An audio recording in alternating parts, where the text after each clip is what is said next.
Hello, everybody. Welcome to Late Night Football. Welcome back to Late Night Football. If you're watching this, it has been a while since I've done this. It's the end of the season in some ways today because it's two big finals, of course. But also, it's been a tough time in the last 6-7 months. Lots of things have happened, and for that reason, I've not done many of these videos, personal life issues. But nonetheless, I'm back and hope to be back for a while. We always take a break. Don't die for like every few months. But nonetheless, good game. Great game to come back to. European Championship final. Spain against England. Spain make history. 2-1 win over England. A second successive finals loss for England. A fourth European trophy win for Spain. Absolutely well-deserved. 7 wins out of 7. You can't really get more than that. I mean, it was absolutely brilliant for them. Throughout this tournament, they've been brilliant. They were the favorites coming in today.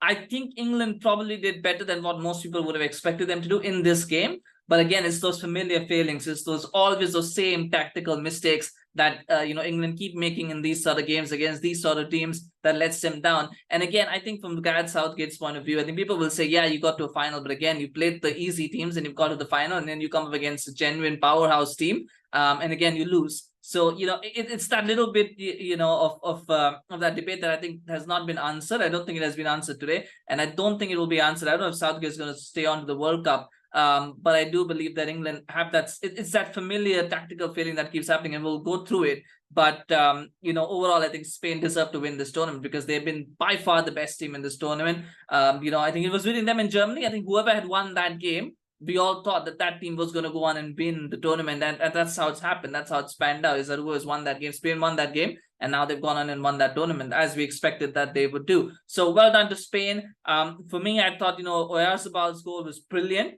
That second goal really, and we'll start from there because I thought that was just a clinical finish. It's so difficult to put that finish because as good as he creates that space, he makes that pass to Cucurella, and then he keeps running. He doesn't stop at He keeps running, and then he puts a really good finish. Because just a little while ago, Yamal had the same chance. He had a very good chance to make it 2-1 as well, and he was very close to Pickford, and then he kind of missed that opportunity. Pickford made a good save because he didn't get a good shot. So even though it seems like an easy finish, it's not always easy, and particularly 86 minutes, a big tournament final. You're playing in that sort of that pressure cooker environment, and then to come up with that goal, I thought was just fantastic. It was a great finish. For me, I thought, Yamal and Nico Williams were both brilliant. I thought the goal from Nico Williams was good. But even otherwise, I think his play was really, really good, especially in that second half. Spain just turned it on in that second half. I don't know what happened in that first half for why they were so flat. But in that second half, they just turned it on and they just looked like a completely different team. Maybe it was Zubimendi coming on for Rodri. Might be harsh to say, but I thought Zubimendi coming on. I just felt in this game, Zubimendi offered a lot more than Rodri had done in the first 45 minutes. Maybe a bit of tactical tweak as well. And, we could go back to that first half, but I just felt that second half, Spain just looked a completely different team. England looked a completely different team as well in that second half. Maybe a little bit of complacency that they thought, oh, we've got the better of this, Spain side. Yeah, these players probably don't have as much, and they kind of switched off a little bit. Both goals, they actually switched off. The first goal that they conceded, Shaw, let Yamal go back. Not for the first time in that second half. In the first half, he was brilliant. Luke Shaw was probably man of the match in that first half. He was just so good. But in that second half, for some reason, and maybe Fuente figured it out that, Shaw is kind of getting the better of Yamal because he's staying behind. So maybe Yamal needs to just go a little bit behind. Maybe just try and find a way behind Shaw instead of trying to run at him. Don't run at him. Just try to go behind him and then wait for the pass to come to you. Maybe that was something that was said, but you just looked all at sea in that second half. He had 2 chances that, he gave to Yamal. He just looked, there were a couple of moments that he had in the second half as well, but then otherwise he looked like if it was a 10 out of 10 in the first half, it was almost like a 4 or a 5 out of 10 in that second half. That's the difference in the performance that Luke Shaw had. But that second goal comes because of that tactical tweak that La Fuente made, where Yamal just goes a little bit behind Shaw. The pass finds him, puts a nice little cross, and somehow it makes his way to Nico Williams, and it's a great finish again from Nico Williams. It's a brilliant finish. Again, a pressure cooker environment, young player coming into it, and he just caresses it into the bottom corner. It's 1-0. And you would have thought England might have folded, but credit to them that they fought and they found their way back. I think Spain, in other circumstances, if this was a normal game, I think Spain would be disappointed with the goal they conceded. I don't think they're going to care much about it now. But in that moment, I think they would have been very disappointed because, one, how does Saka get free and not get offside on that side? How does Bellingham manage to get to the ball and is able to then push it back towards Palmer? Those are 2 very big defensive failings. And the third one is, how does Palmer get a shot that goes to the, I think, 4 or 5 Spain defenders in the box, and it managed to evade all of them. The ball manages to evade all of them and goes into the corner. So how does that happen? How does those 3 defensive failures in one move, how does that happen? I think that's a question that maybe Spain might ask. If they cared, they won't care now. It is irrelevant now, but it was a good goal from Cole Palmer, I think. And that was a brilliant goal. And then, of course, the third goal that killed it, the game that won, the goal that won the game for Spain is just a piece of class from Oyarzabal, and really, really well done. And it just begs the question what happened in that first half, because at times that first half, Spain had both Yamal and Nico Williams playing on the right-hand side, on their right. I think they were just so frustrated with how Luke Shaw was handling the game. They tried to double up on that side, and they just left that left side free. I think they maybe noticed that there was an opportunity there, but for some reason, and that's what I said, I think there was just Spain were a bit of a tactical mess in that first half, and England were really, really good. And then something just clicked in that second half. It just changed. England, I don't know, melted away. I don't know how they let that second goal go in. It's a collective defensive failure from Guehi and Stones. Stones could have played him offside. All he had to do was keep track. If it had just been a little bit further, it would have been caught offside. It would have mattered. But again, it was just a collective meltdown defensively for that second goal. And where this goes back to for me, I think, is again, you look at the selections that Southgate made today. Why did Foden play as long as he did? I mean, he played 88 minutes. He should not, he should have been taken off. First goal, I was surprised that Mainoo came off for Palmer, and Palmer should have come on, but it should have been Foden who should have gone up. But he kept Foden on. Foden has played too much this tournament for me. I think he's been shit throughout this tournament. You've got to say that he's been shit. Kane has been shit as well. But Kane came off. I thought it should have been a 3-4-1-2. Just try and, give yourselves 3 midfielders. He should have taken off. When he brought in Watkins, he should have taken off Foden instead of Kane. And you go with the 2 up top, just to see if there's something that you can do and create havoc in that defense. Just play 2 up top and give yourself that midfield 3. I thought 3-4-2-1 was an absolute nightmare of a tactical formation to go in this game with, because all you're doing is you're asking for trouble when you're playing 2 against 3, Spain midfielders. Somehow they managed it in the first half, but the second half they just broke down for whatever reason. They just broke down, and Spain, I think, got the better of them. But changing it should have been 3-4-1-2. Instead, he takes off Kane, brings on Watkins. He takes off Mainoo and then brings on Palmer again. I think, and at that point they did switch to a 4-3-3. But what they did was they played Palmer and Bellingham as the 2 midfielders. Again, that is asking for trouble. Yes, they got a goal back, but you always know that you're never going to have the control in midfield with Rice, Palmer, and Bellingham in that midfield. You're not going to have control. So Spain were always going to wrest control back at some point, unless England got a quick double, 2-3 goals. But otherwise, they were always going to be in trouble. So I just feel that successive England managers make this mistake, where they think that the more attacking players that they can have on the pitch, the better chance they will have of winning games, instead of just trying to control midfield. And unless and until England get managers who understand the value of midfield, who understand the importance of having midfielders who can control that midfield area, who can control the ball, who can be, maybe, whether you want to be physical, whether you want to be technical, that is all separate. You need midfielders who can control that area of the pitch. You can't have midfielders like, Palmer and Bellingham. You can't play both of them together in midfield and expect to win a game from 1-1. You can't. It's just not going to happen, because what is always going to happen is the other team will wrest control. A better midfield will always wrest control in a game like this, and that's what Spain did. They had Ruiz, they had Zubimendi, they had Olmo. They're not the most physical, but what they do offer is they offer that control in midfield. The 3 midfielders who know how to control the ball, who know how to make passes, who know how to beat the press. Most importantly, you don't get that with those 3, England midfielders. You didn't get that. So Declan Rice for me has been a calamity, in midfield throughout this tournament. He made some very wayward passes today as well. In fact, before England's first goal, there was actually a wayward pass. I think that was from Bellingham or Rice. I think it was Rice.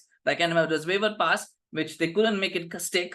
Spain, and then it went the other way and they scored a goal from there. But really, throughout, we said this about Southgate. I think, the biggest problem is he always ignores that midfield. That's how they lost against Croatia 6 years ago, because he ignored that midfield. He thought, this is the way I want to play. And again, today he's lost it because of that, lack of having that control in midfield, where ultimately, defenses will switch off. And in covering midfield, what you want is you want to control the ball, and you want to control play going to the last 10-15 minutes of the game. England couldn't do that because they didn't have the players to do that. And the other part, I think, for me, Phil Foden, I mean, why is he on the pitch? People say he makes big calls, Southgate big calls. I don't think taking Kane off for Watkins was a big call. A big call would have been taking off Foden and going 2 up top. Like, what he's basically done is he's taken off one non-performing striker and he's brought on another, sort of performing player. He brought in Watkins, but you got to take off, he never took off Foden. There's this kind of, I don't know whether it was because he plays for Manchester City, whether there's some kind of love in that, I don't know. But he should not, I don't think Foden should have started that game. I think it should have been Palmer. If he was going to play, I think 3-4-2-1 was the wrong formation anyway to play in this game. But if he was going to play that, you got to play Cole Palmer instead of playing Foden, because I thought Palmer has been much better throughout this tournament. Even before the goal that he scored in the final, he's just been a better player. But that these are the things that matter. I think from Spain's point of view, I mean, Yamal is what a player he is going to be. I think he's a tad. I think people need to kind of control their emotions when it comes to Yamal. He's a fantastic player. I think he will win many Ballon d'Ors to come. But I just feel that right now there's immense pressure on the kid, on the guy to do things. People need to calm down a little bit. He had a big miss. He had two big chances, by the way, to score. He missed both of them. He didn't score. He just scored a goal today. He didn't. And that shows you the pressure that is there on that kid. People need to calm down a little bit, with him. Just let him give that space to develop and grow. But I thought he was sensational today. I thought Nico Williams probably was the better player today. For me, I think between the two, Nico Williams looked better. And he's a little bit older as well, but he just looks so good on the ball as well. So he's another player to watch out for. And I think Spain have just kind of reinvented themselves. They've kind of rejigged themselves from, this boring tiki-taka possession-oriented team to now being this fast, energetic team with technical ability as well. But they're so good to watch now, and I enjoy watching Spain. I've enjoyed watching Spain throughout this tournament, and they've been really good. And credit to both those two wingers. And I think what they have done is they've shown the blueprint again for England. I mean, why Bellingham and Foden as wingers is just it just doesn't make sense to me. But again, it's the whole thing about England wanting to put, Foden has had a great season, so he's got to play. Bellingham has had a great season, so he's got to play. Saka has a great season, so he's got to play. Everybody's got to play. But sometimes you've just got to look back and go, you can only play 11 players, and you can only play such players in such positions. But England never seemed to learn, and that's just what it is. But nonetheless, talking about Spain, I thought those two have been brilliant, and I think they will be fantastic players for Spain for a long time to come. Sadly for Nico Williams, he plays for Athletic Bilbao, so it's going to be a long. And I don't know what his contract status is, but I think it's going to be a while before he leaves the club, because Athletic Bilbao don't sell players, right? They let them go on release clauses or their contract runs out. So it's going to be a while before we see Nico Williams maybe playing for another club. But he's a revelation. Danny Olmo's been good as well. Apparently, he's been linked with Manchester City. I think he would be a great signing. He would be a great signing for them. I thought he was okay today as well. Cucurella has had a fantastic tournament as well. He was brilliant down that left-hand side. And of course, their central defense, Robin Lenormand played well as well. Laporte was good as well. And one player that I do want to mention that he always gets ignored in this one is Dani Carvajal. I think now, if we say that Dani Alves was probably the best right back of his generation, the generation after him, I think you cannot make a case for anyone other than Dani Carvajal being the best right back of his generation. I don't know what more Dani Carvajal needs to do. I think he's someone who always gets a bit overlooked, always gets a bit underrated, even though he's won so much in his career. I think when people talk about best right backs or best players, of a certain time period, maybe over the last 8 to 10 years, people don't always talk about Dani Carvajal that much, but I think he's just been sensational. Real Madrid over this period of time, he's brilliant. He's won a Nations League with Spain as well. He's now won the European Championship with Spain. They, along with Argentina, I think will be the favorites for the World Cup coming up in 2 years.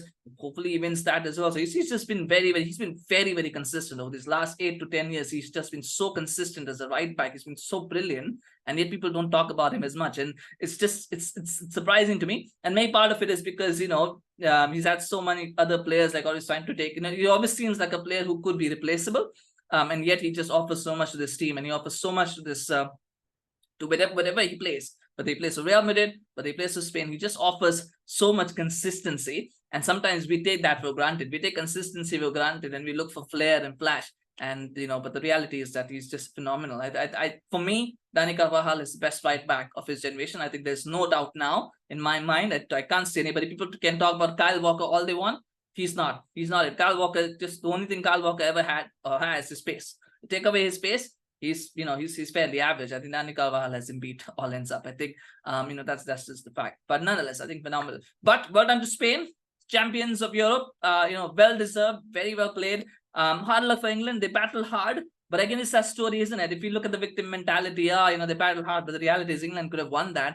Just better tactics, they could have won that game because it was there. I don't think Spain were phenomenal today. I don't think they've been phenomenal. They've been very good throughout this tournament, and in the context of the tournament, they've been the best team of the tournament. So you could say they've been phenomenal throughout this tournament because the play has been so low quality. But today, I thought England gave them a game, and all they really needed to do was find that they could have lost that game, but sometimes you feel like, okay, it was in our hands. If we had just made some better tactical decisions, better substitutions, better team selections, things could have been different. And that's the part that always saddens you, is when, because when you get comprehensively outplayed, there's nothing you can do about it. And you just have to go, right, this is, it's international football, we're playing against 11 very good players. We don't have a chance. But today, I think they had a chance and they blew it because they've got a manager who, in these big games, he doesn't know how to, make the changes that need to be made. And he's got players, many of them who are so, who were so overhyped, and they came into this tournament with big reputations and they couldn't live up to that just because they're not that good enough. And I'm looking at Phil Foden, I'm looking at John Stones, I'm looking at Jude Bellingham, I'm looking at Harry Kane as well, for that matter, although his reputation is shattered, but I'm looking at him as well. And Declan Rice as well. I think you could say a lot of players, I think, just haven't done their reputation justice today. But nonetheless, well done to Spain. Very well done. Congratulations. Let's go and enjoy the celebrations now.